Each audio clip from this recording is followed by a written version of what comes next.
Hello tout le monde, j'espère que vous allez bien, moi ça va. Je suis contente de nous retrouver encore aujourd'hui pour une nouvelle, je sais pas comment je dois appeler ça, mini vlog story time. Parce que je filmais notre rapatriement d'Haïti en France et je vous raconte l'histoire, comment ça s'est passé. On vous montrera quelques séquences que j'ai filmées. Et je vais profiter pour faire mes yeux parce que je n'ai pas encore fini de me maquiller. J'ai juste fait mon teint et mes sourcils. Et je voulais faire mes yeux en vous racontant comment tout ça s'est passé. Je tiens à inviter toutes les personnes qui ne sont pas encore abonnées à ma chaîne de s'abonner, de cliquer sur la cloche de notification pour ne rien rater. Je dis merci à toutes les personnes qui sont là depuis les débuts, qui me soutenaient vraiment. Je vous suis vraiment reconnaissante. Et aussi dire à toutes les personnes qui sont abonnées, qui m'ont envoyé des messages, je mets une vidéo, ils n'ont pas la notification. Essayez de voir si vous avez activé la cloche en fait. Une fois que tu es abonné, il faut activer la cloche de notification pour avoir des notifications une fois que je mets une vidéo en ligne. Donc, je vais me maquiller les yeux en vous racontant l'histoire de notre rapatriement. Oui, je disais, mon mari travaille beaucoup hors la France. On est souvent dans les avions, on voyage beaucoup. Et cette fois-ci, on était en Haïti pour un projet de 8 mois. On devait retourner à France au mois de septembre. Et vous savez, comme toute femme, les femmes ne vont pas me contredire. On dit que vous voyagez pour longtemps. Quand on fait nos valises, on peut même prendre, si on pouvait prendre la maison pour mettre dans la valise et partir avec, on le ferait quoi. Donc j'ai pris plein de choses. Et aussi, comme je venais de créer ma chaîne YouTube et je me disais, oh, il faut que je fasse des vidéos. Donc, quand je vais rester 8 mois, il faut que je fasse beaucoup de vidéos. Tout ce qui est nécessaire pour mes vidéos. Donc, j'ai ramené vraiment, j'ai fait vraiment des bonnes valises, quoi. Bien remplies. Souvent, vous allez me voir regarder de ce côté-là. C'est parce que mon miroir est juste là. Et donc, on est arrivé en Haïti, tranquille. On était bien là. On a trouvé des bonnes personnes. Des gens qui ont été vraiment super gentils. Qui nous ont bien accueillis et tout. On était super. Mon mari a commencé son travail et tout. Et moi, je restais à la maison. Je pense qu'on était au mois de février et tout. Hein. Février, des trucs comme ça. Et les histoires de coronavirus avaient déjà commencé.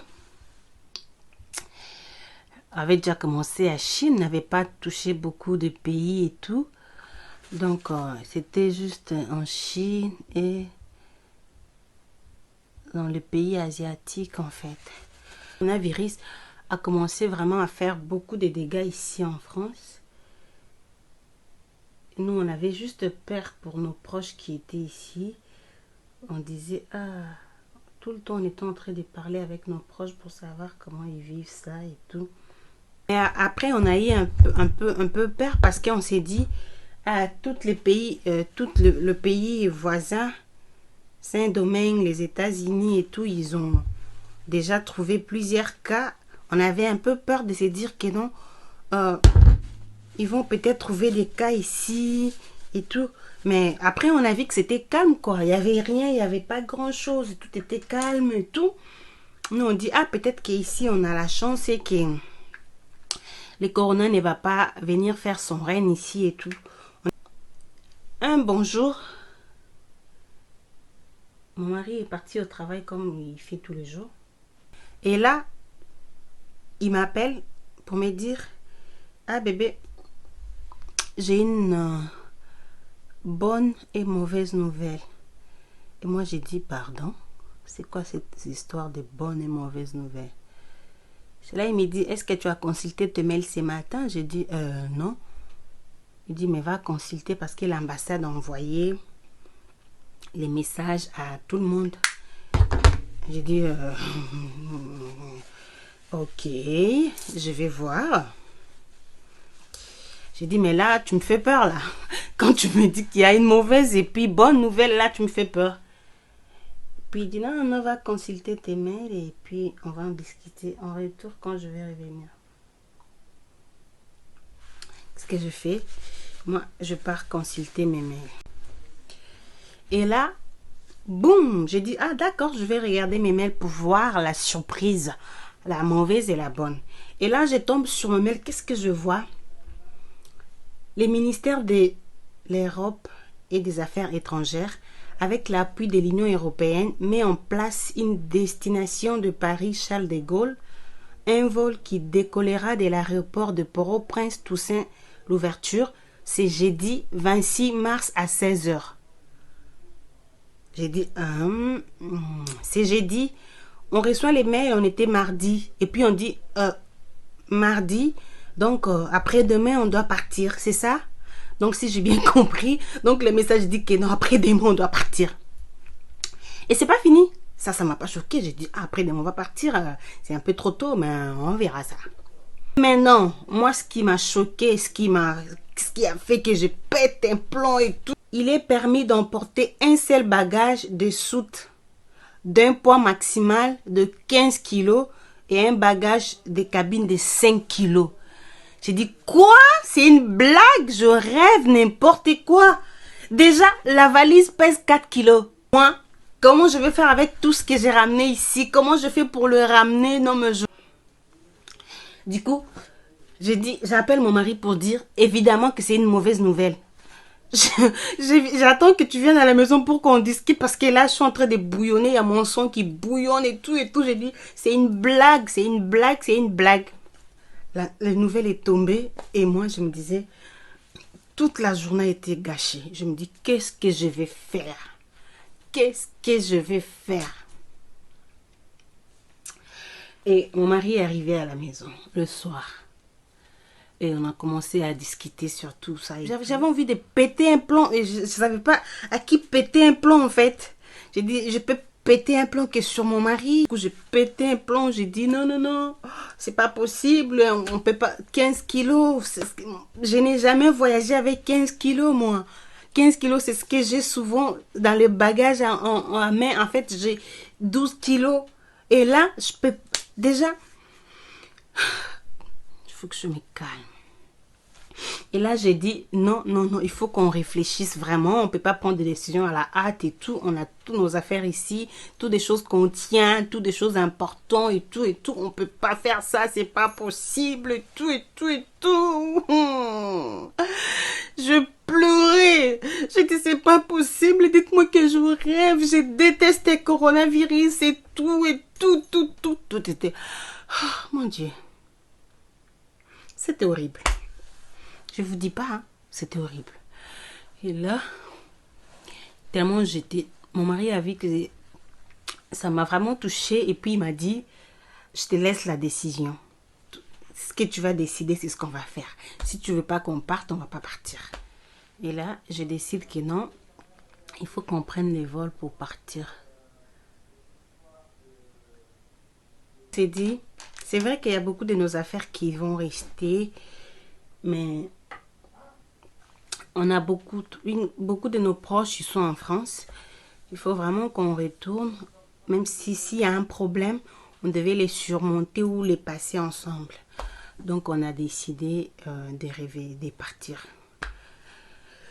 Donc on devait répondre à l'ambassade et remplir les formulaires. Parce que pour accéder à l'aéroport, tu devais avoir ton nom inscrit dans la liste et que les gens de la sécurité auront à leur main. Donc on a répondu oui, qu'on devait partir et signer aussi, on devait aussi signer un papier qui disait qu'on devait payer 300 € par personne. Ça y est, nous voici à l'aéroport international Toussaint Louverture. C'était dur de faire nos valises, mais on a essayé de prendre des choses importantes parce qu'on a compris qu'en France, il y a des gens que nous aimons et qu'on doit passer tout ce temps ensemble. S'il y a un truc qui nous arrive, c'est mieux de les passer auprès de nos proches. On est là, comme je vous ai dit, pour accéder à l'aéroport, il faut que ton nom figure à la liste. Donc, on attend les vérifications pour pouvoir entrer à l'intérieur et nous enregistrer. Coucou Romain, lui, c'est Romain. C'est un peu comme mon petit frère, je l'appelle Ro. On va attendre pour l'embarquement. On a 8 heures de vol. Donc, on va arriver en France que le samedi, parce que là, on est vendredi. On n'a pas pu voyager le samedi, le vol a été repoussé. Donc, on arrive à France que le samedi. Et nous voici là, on va embarquer maintenant pour partir. On va partir avec cette compagnie espagnole parce que tout le vol commercial ne fonctionne plus à cause de cette virus corona. Ça y est, on est à l'avion.